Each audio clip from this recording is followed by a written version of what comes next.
And then when you're an adult, you want to take care of your own family, and you do that by working and saving. But once you get to retirement, the whole thought process changes. And a lot of people are terrified of it. I mean, they're absolutely terrified. You don't want to work your entire life to be afraid and to have that fear of what's going to happen at that point in time. During your working years, managing your income was relatively straightforward. You'd receive a paycheck and, well, that's about it. Have you thought about how you're going to replace your income in retirement? Do you sometimes worry that you'll run out of money? What if the markets become volatile? Or what if tax laws change? And how do Arby's roast beef sandwiches tie into all of this? Well, keep on listening, because in episode 002, we cover all the things. Your host is Josh Brettel. The show is the Retirement Equals Freedom podcast. And for the last 18 years or so, Josh has helped people just like you thrive in their retirement. So go on, keep listening, and enjoy the show. Can I stop? Can I stop for a minute? Cut.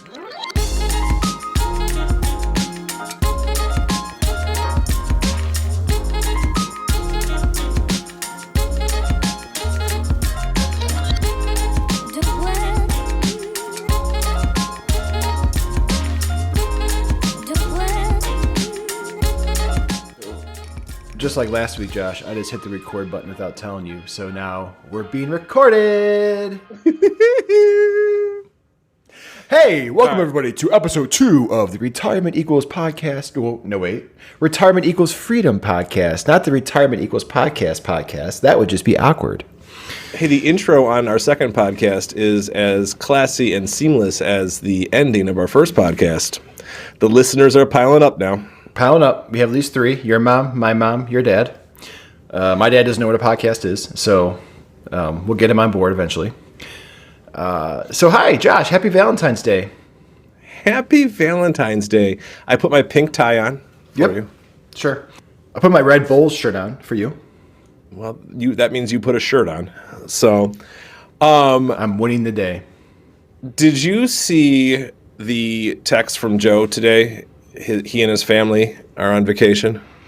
Yeah, and like that mansion in, was it Florida, or I don't know where they are. The Walt Disney World picture of, oh no, you were talking about the house. No, I was talking about the picture he sent this morning of the fantasy football ring that, is pointing towards the Magic Kingdom there. Yes. Yeah. Our friend Joe has a fantasy football Super Bowl ring that he created an Instagram account for, and he thinks he's funny. So go ahead. Joe's really pretty funny. And knowing Joe in high school, it's kind of amazing that Joe's as successful as Joe is right now. I was laughing because that dream, I mean, he's living his dream right now, like taking his kids to Disney World with his giant fantasy football ring. Like, this is one happy dude. You were asking me before about what are we going to talk about today? For some reason, I thought of Joe and I thought about retirement. Did you ever think that would happen? No. No. Did you get his permission to talk about him today? Or do you not? No, but he's going to get really excited when he hears this. He might actually share this with 2 more people. And before we continue. Oh, our names. Look at that. This is our host. This is Joshua E. Brettel, CPA, and the Dave. The Dave. You're called the Dave on the podcast and in my house. Yes, exactly. That's why I went with the Dave. So our friend Joe, and I'll drop his last name, Joe Murray, because that's what we do in this podcast. We drop names.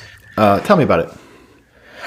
Well, if you know Joe, you're shocked. I mean, if you saw his garage, Joe sends us pictures of his garage, and it is a giant antique liquor store practically that he has worked in from the start of COVID. Joe has been telling all of us on this text message stream how awesome cryptocurrency is. Mm-hmm. I have a few clients that have asked me about crypto. My flat out answer is, if I can't explain it to you, I can't tell you to put your money into it. And so I decided I was going to try and figure this out myself. Back in the end of 2021, I put a little bit of money into crypto and have essentially lost half of it instantaneously. Just like, yep. Gone, just gone. I don't know what's happened to it. I can't explain it. And that's when I realized I should stick what I know, which is just the basic fundamentals of investing. Sure. And not listen to Joe for money advice. But Joe's convinced that this crypto is going to be his retirement. He's convinced that, this Bitcoin, this Shiba Inu, whatever it might be, is going to be his retirement dream. And I'm not going to poo-poo crypto. There's a spot for it. We're not going to talk about crypto. This is not what this podcast is about. We're not here to talk about crypto. We're here to talk about retirement. But that's Joe's dream, Joe's thought process of, hey, I'm going to put money away somewhere and I'm going to retire. Makes sense, David? Makes total sense. Whoa, how'd I get over here? What the?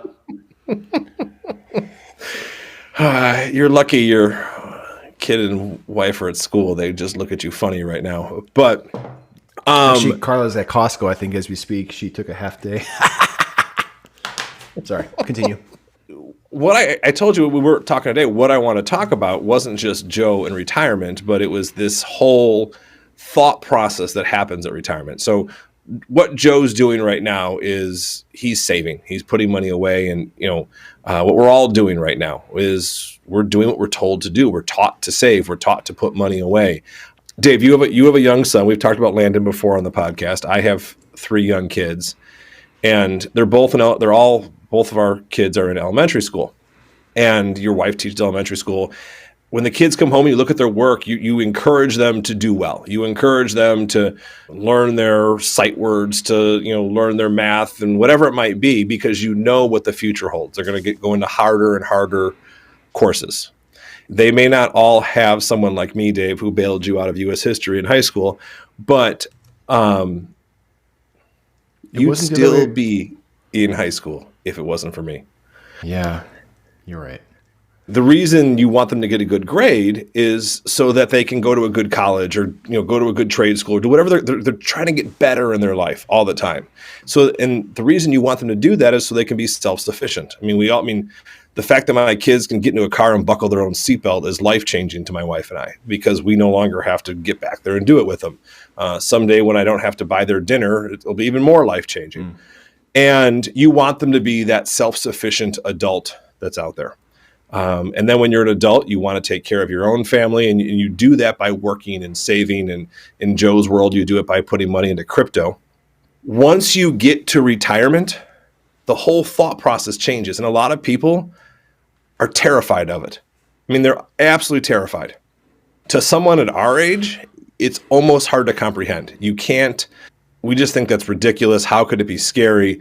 Well, this is something you've worked towards and over and over and over again. In fact, I have a story, and then we can talk about how we're going to do it, Dave. But I have this lady who I met a few years ago when I was going to get my blood drawn before my annual physical. I tell this story at almost all the workshops I give, but it was early in the morning, and I walked in, and she had a giant smile on her face. This was a smile that you knew she was having a great day. This was one really happy lady. I said to her, you're really happy today. And she goes, well, today is my 65th birthday. I jokingly said to her, happy Medicare and whatever. And we had a smile. And she asked me what I do for a living. And I said, well, I work with retirees. When I said that, the look on her face changed drastically. The smile was gone. It was replaced by that, when someone is got this fear built in, the look just changed drastically. The last time someone stuck a needle in my arm, I didn't want them to have that look on their face. Ooh, boy. Ooh, boy. Yeah. But I was immediately worried. I said, are you okay? Is everything okay? And she just says to me, I will never retire. Oh, that's sad.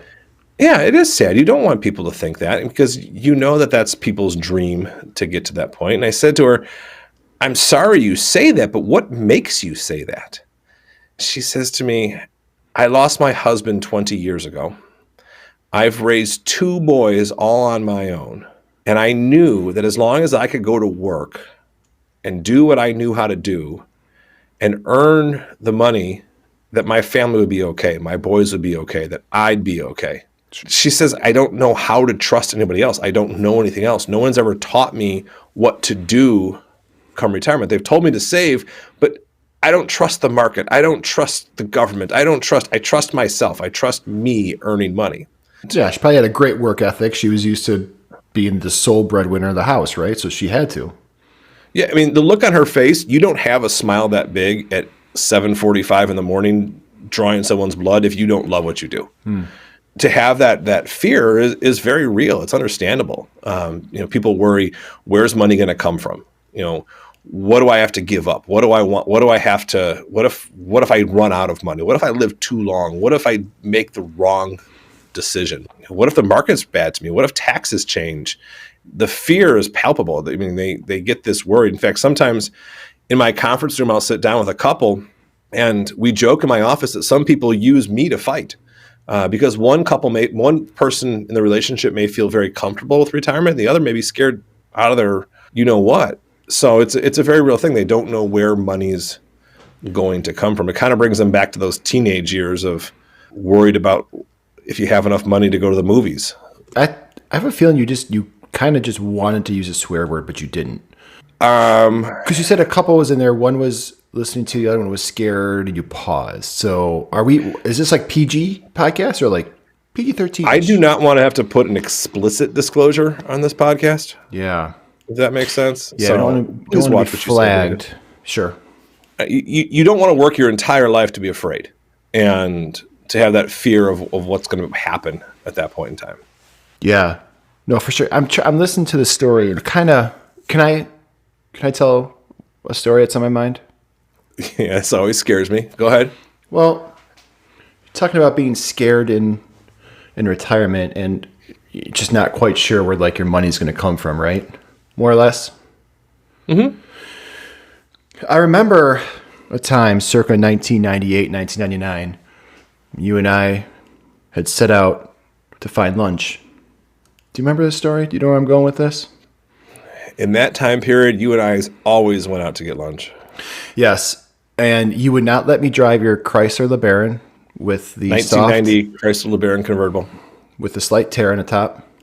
But you and I were driving north down York Road, and we saw a sign. And that sign said 5 for 5. And we just happened to be outside the Arby's in Elmhurst. And we thought $5 for 5 beef and cheddar sandwiches. Life doesn't get much better. Wait till we tell our friends about this. We are going to be legends. You've just replaced my picture with an Arby's beef and cheddar sandwich. Well, look, let's be honest. It looks like a pretty good sandwich. And I did superimpose it on a beach too. So,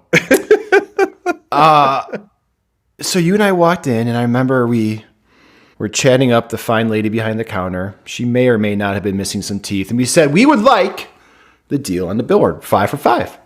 5 beef and cheddar. And she gave us this look. She's like, guys, I'm sorry to tell you this, but that $5 will only get you plain beef sandwiches. I remember I looked over to you, and I could have sworn I saw a teardrop. You thought lunch is ruined. We're not going to get our beef and cheddar sandwiches. So I came up with a plan. Because back then I was scared. I was scared to spend extra money. I said, I don't have an extra $1. It would have been $6 instead of $5 to get cheese. I said, no, I can't do it. I can't do it, Josh. I said, just follow me. So we got our $5. We paid our $5, got our sandwiches, drove half a mile south down York Road, parked, walked into Brugger's Bagels. Second time I've mentioned Brugger's Bagels. I happened to be the assistant manager back then. Lord knows what they were thinking. I said, Josh, follow me. And you're thinking, what is this guy doing?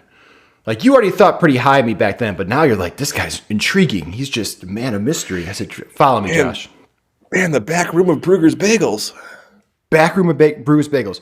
So, again, in our bag, we're carrying this. There's no cheese.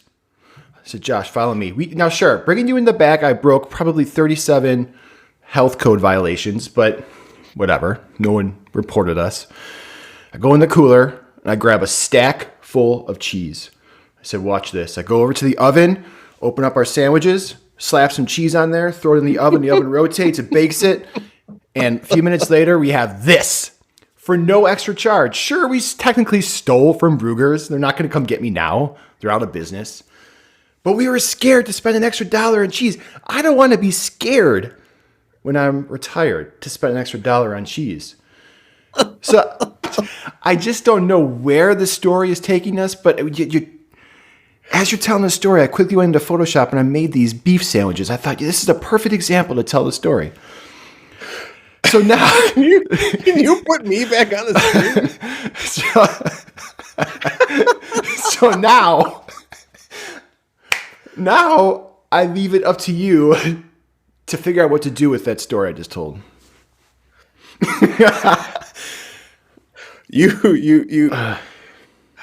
Retirement equals freedom. It means get your cheese on your sandwich.